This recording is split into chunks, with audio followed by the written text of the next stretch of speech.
Salut tout le monde, je m'appelle Tristan, aujourd'hui je vais vous montrer comment changer les cordes sur un Floyd Rose. C'est une des choses qu'on me demande le plus souvent. Bien du monde on a misère avec ça, je vais vous montrer, c'est pas si compliqué. Ça va vous prendre des cordes évidemment, un support pour votre manche, ça peut être un rouleau de papier d'essuie-tout, ça fait la même job. Des huiles, l'huile de citron, je vais vous expliquer comment l'utiliser après. L'huile pour nettoyer ton satin. C'est rappel, juste pas mettre de l'huile de citron sur un manche en érable. Les manches en érable c'est toujours un petit peu plus clair comme ça. Ou comme c'est ici, pour le nettoyer, juste avoir un chiffon avec un petit peu d'eau dessus, ça va faire la job. Des tournevis, des pinces pour aller couper tes cordes, des petits Allen key, puis un string winder, ça peut toujours être utile. Et évidemment, un tuner. Ouais, on va commencer par enlever ici.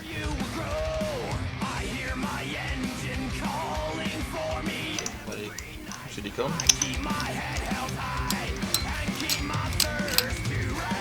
Après ça, je vais mettre les trous des clés en direction du pont, ça va aller prendre plus facilement après ça quand on va mettre les nouvelles cordes. Maintenant qu'il y a plus de tension sur le slide, on va aller en arrière de la guette. On va dévisser ça ici.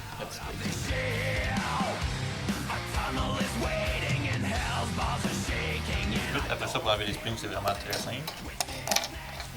Et voilà. Good. On arrive ici avec le Floyd, avec les cordes qui pendent dessus. Je vais vous montrer comment les changer après ça. Toujours plus facile d'enlever le Floyd que si on le laisse sur la guide. Ça va être pas un peu plus compliqué si vous voulez les changer les cordes.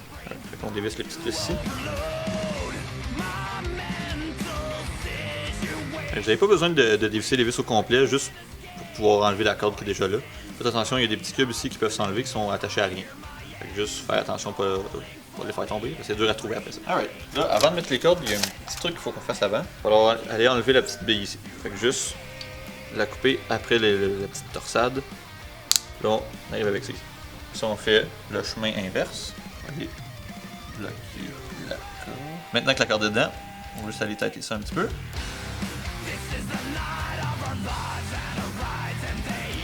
Ouais, pour piquer ça. Puis on fait ça avec les 5 autres cordes.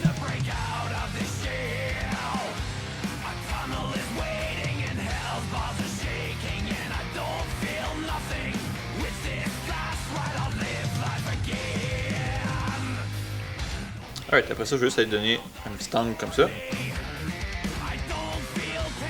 Alright. Après ça, on a des petites vis ici, je vais essayer de les mettre toutes égales en les montant un peu. Alright, ça devrait ressembler à ça à la fin. Alright, après ça, on met ça de côté, on va aller nettoyer la guide. Là, je vais prendre la laine d'acier quadruple 0 pour aller nettoyer les frettes. Mais juste avant, je vais aller prendre un petit bout de tape pour aller protéger les pécoles. Alright, vous allez comprendre à la fin pourquoi j'ai mis ça. Vous pouvez aller directement sur la frette, appuyez pas trop fort, c'est quand même du bois.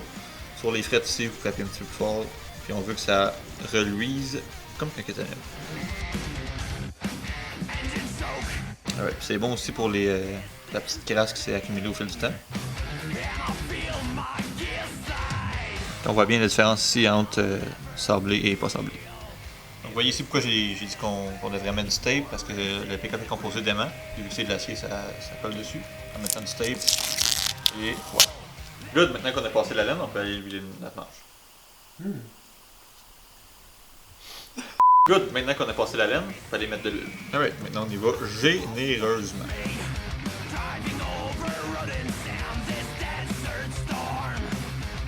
Good, après ça on va pouvoir aller nettoyer la guette.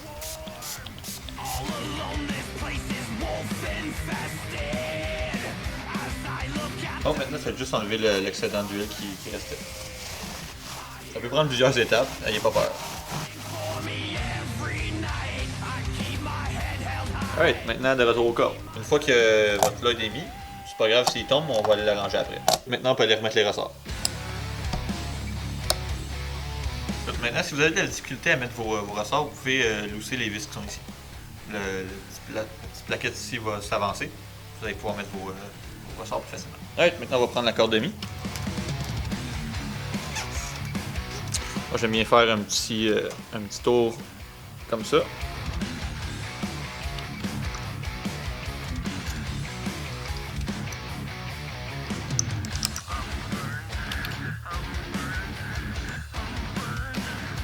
Maintenant prenez la petite mie.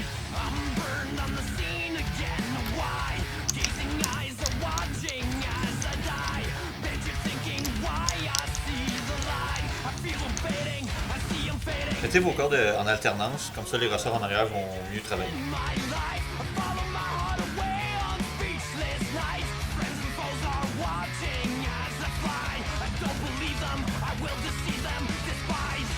I've never felt Tout, après ça, mettez juste un petit peu de tension sur vos cordes. Plus vous en mettez, plus le Floyd va se lever ici. Là, maintenant, l'étape va être un petit peu plus longue, on va aller l'accorder.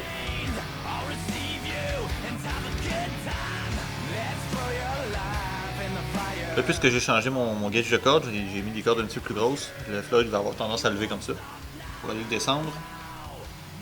Plus aller visser les vis qu'on a dévissées tantôt. Alright, là on a un petit problème. J'ai un petit peu trop de tension pour mes ressorts, mais la solution, on va en rajouter un quatrième. On va aller relousser les cordes pour donner un petit peu plus de jeu.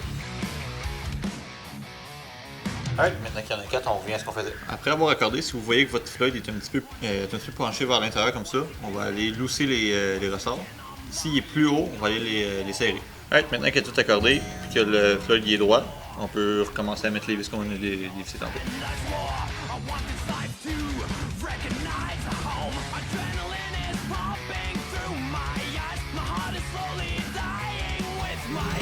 Ça se peut qu'après avoir mis les lockings en haut, la guitare s'est un petit peu désaccordée. C'est pour ça qu'on a les petites vis.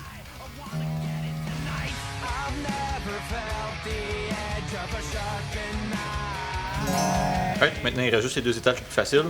Je mets la play. Alright, il reste juste à enlever les cordes. Alright, maintenant que les cordes sont mises, la guitare est accordée, il reste juste à vous brancher et à jouer. Et si vous avez des questions, des commentaires, des insultes, mettez-les en commentaire. Ça va me faire plaisir de les lire. Alright, à bientôt.